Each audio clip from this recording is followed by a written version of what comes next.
All right, this evening I am joined by Peter Sefcik of Catatomic Studios.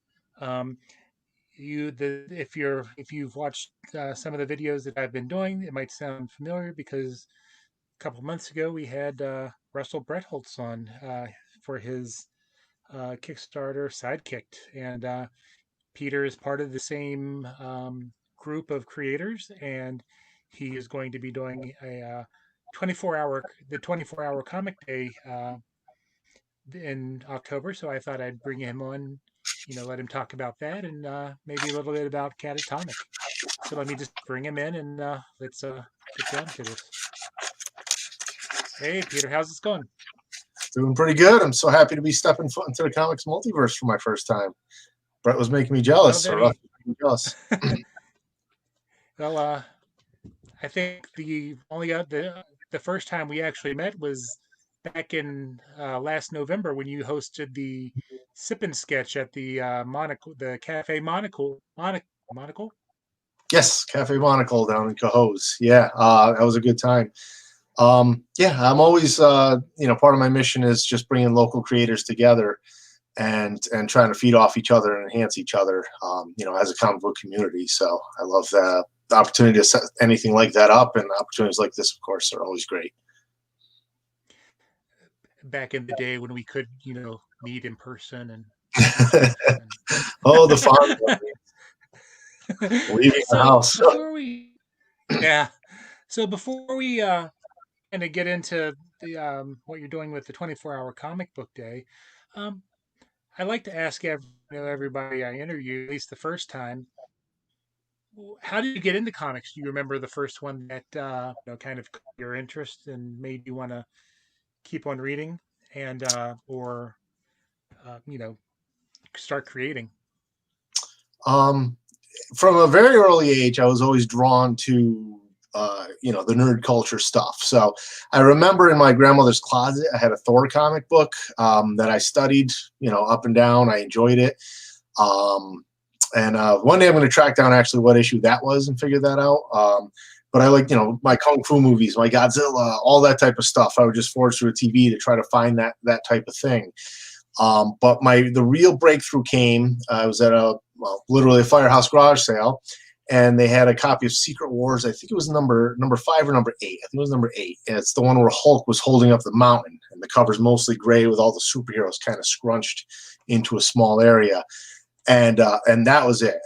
That was when the bug bit me. So I read it, and I read it over and over and over. And I lived kind of far out there. I didn't have a lot of access to a lot of materials, so I just read that book over. I studied it, and I drew, but I couldn't draw people or anything. So I just started by drawing the heroes' weapons and getting to know the characters, and kind of built it up from there.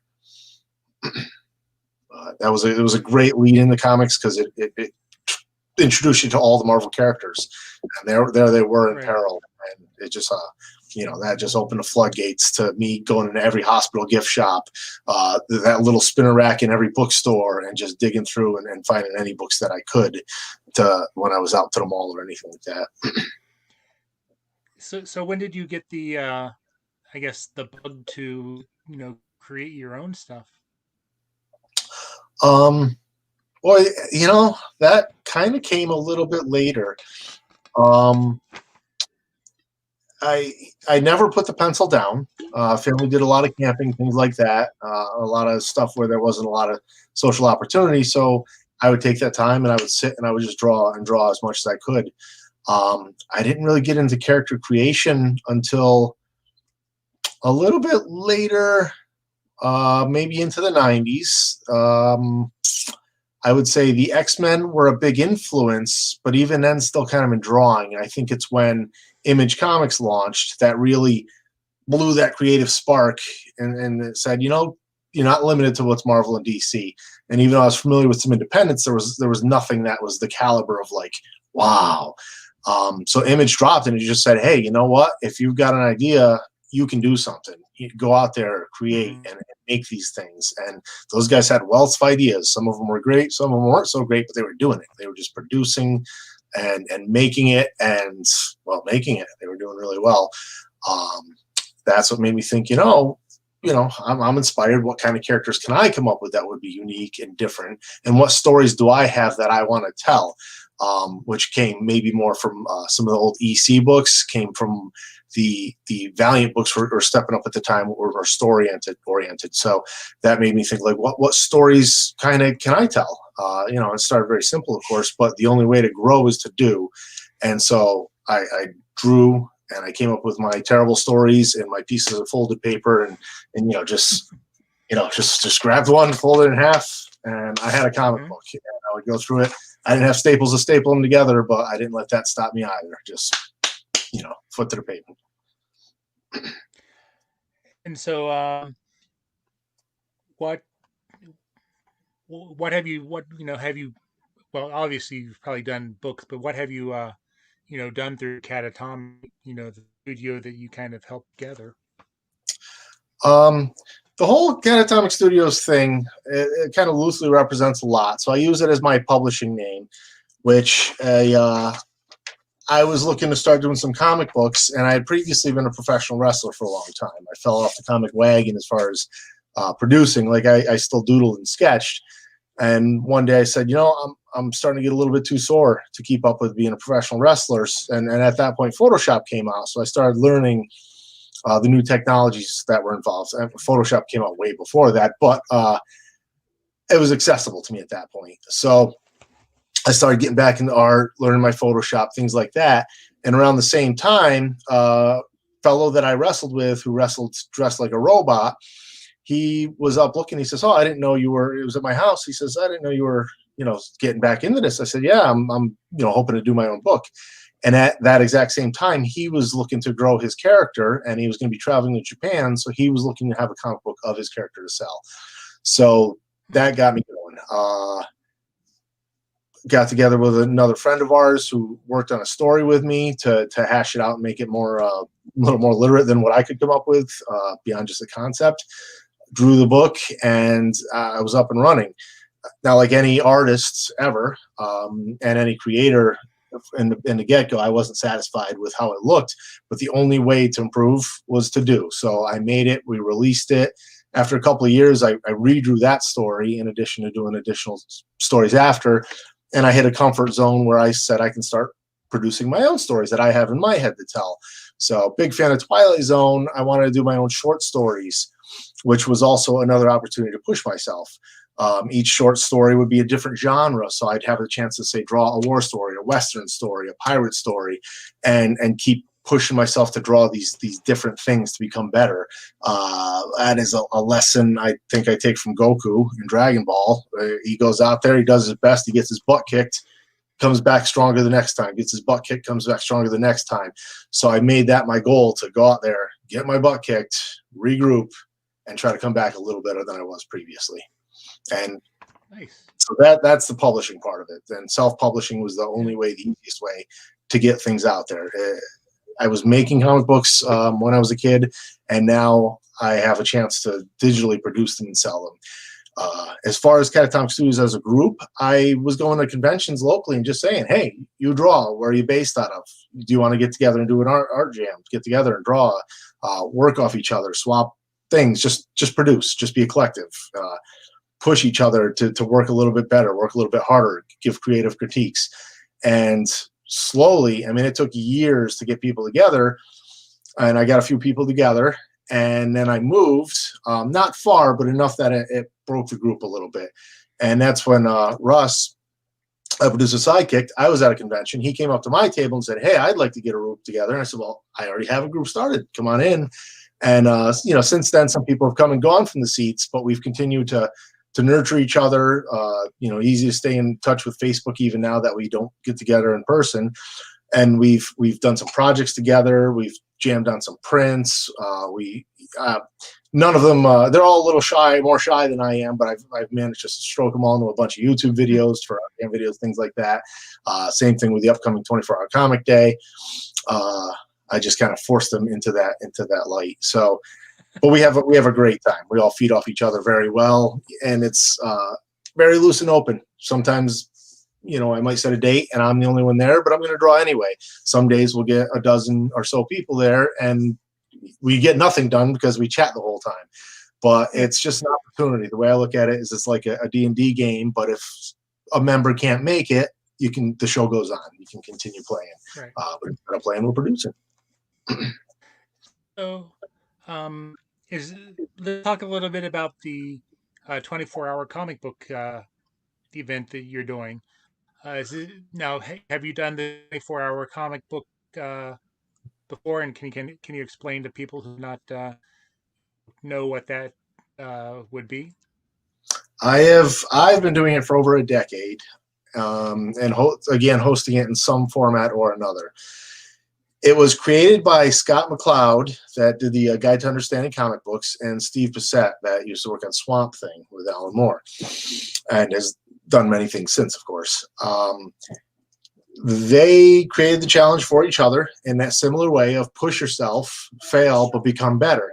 So they created it as a challenge to draw a 24-page story, each person drawing their very own 24-page story over the course of 24 straight hours. It is grueling and as tedious as it sounds, and it's wonderful at the same time. when you watch a reality show and people are doing these challenges and they break down and they're having all these emotions, kind of that's what happens. It really does grow you as an artist. So I loved it. I hated it the first time. I said, I will never need to do this again. About 3 days later, I said, I probably do need to do it again. And by a week later, I was looking forward to the next year. So that's where it came from. Steve Bissette, Scott McCloud created a 24-page comic, 24 hours, each person individually, blank paper to start. You write the story, you draw the story, you finish it. They do have a couple clauses in there where, well, clauses, I mean, nobody judges you. It's your own challenge, but you could do the Neil Gaiman finish, which is like on a reality show where you drop your pen after 24 hours and it ends there. Or you can do the Eastman variants, which is you just mark off where you ended and then you keep going until you finish your story. So at least you have a completed project. So, explain, because I take it that due to pandemic, then things you've had to kind of rework how you do it.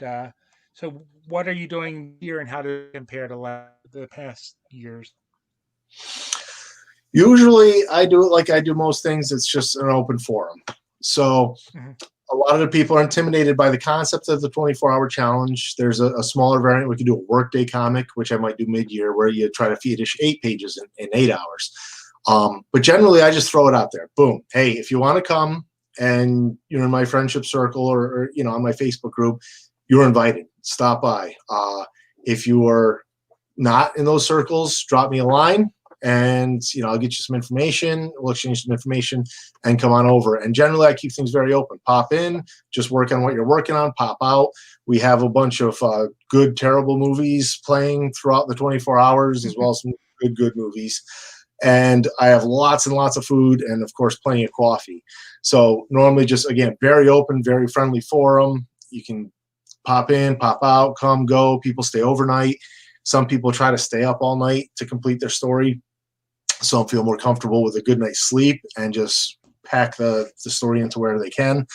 The majority of us end up just flopping over on the couch, waking up a few hours later, wiping the drool, and getting back to the table. So it is generally a very loose, relaxed, open forum. Come and go as you please. This year, of course, I'm going to take some necessary precautions and having people kind of RSVP, doing some spread out assigned seating, and the food preparation is going to be a little bit different, mostly going to prepackaged stuff. So some very basic things, but it'll, we'll do what we have to do to take care of our friends and family. No, I completely understand. So, do you have a theme for this? Do you do themes for your 24-hour comic books, or you just kind of? I can't tell you what it is Oh, because no, the no, no, challenge, that's fine. the challenge, there's not formally as part of the challenge a theme, but sometimes as an icebreaker to get people going, I'll just throw a phrase or something out there. So the first year I said, a few years ago, I said, all right, here's your phrase to work with is we shouldn't have come here. And then everybody can base a story off of that. I do like that because it does kind of funnel us in a direction and it gives you a chance to see how everybody interpreted that, which I think is a really good time. So yeah, I do tend to throw some kind of odd phrase out there, and then people can base it off if they want to, and if they don't want to, they don't have to. We've had a surprising amount of people finish. Actually, the writers tend to be the people that finish quicker because they don't beat themselves up over the art as much. So they go with some photography or some more basic art, and then they fill it in with this really nice story and end up conquering all of the artists who try to write their own stories. Okay. So I mean, is there anything else? Sorry I gotta cut this short. I had to go do some parenting things. You might have seen Was it as there? you wandering around behind me as well. Uh, um, it's Go ahead. just the final things on the challenge is it's a worldwide challenge. Hashtag 24-hour comic book day or hashtag 24HBD. You can jump on your Twitters and your Instagrams and see people around the world as they're completing their books. It's the first weekend of October. I'll be posting about it. You can follow my Instagrams and Twitters and see what I got going on as well and how far I come along. I film our endeavors. I post them on the Catatomic Studios YouTube channel, and I encourage you to do the same. It's a challenge. Don't expect it to be easy. Don't necessarily expect it to be fun. Go in there, let it beat you up, come out of the other end of it feeling feeling like you accomplished something, even if you didn't finish your book. Catatomicstudios.com. There's a link right in there to last year's video, and you can kind of see what we did and the progress that we made. Well, I want to thank you for chatting, and maybe next time we can maybe do a little longer when you know plans don't interrupt. But again, hopefully I'll be able to meet you. We'll be able to get together again in person sometime, and you know maybe I'll definitely try to check in on on your progress. Always stop in And if you can. If not, then I'll do a quick FaceTime with you. yeah, that sounds. So And maybe maybe after you're done, maybe we can do like a rap or something. that sounds great. Thank you, Chad. Thank you, Comics Multiverse. All right. Well, all right. Thank you. All right. Take care and stay safe.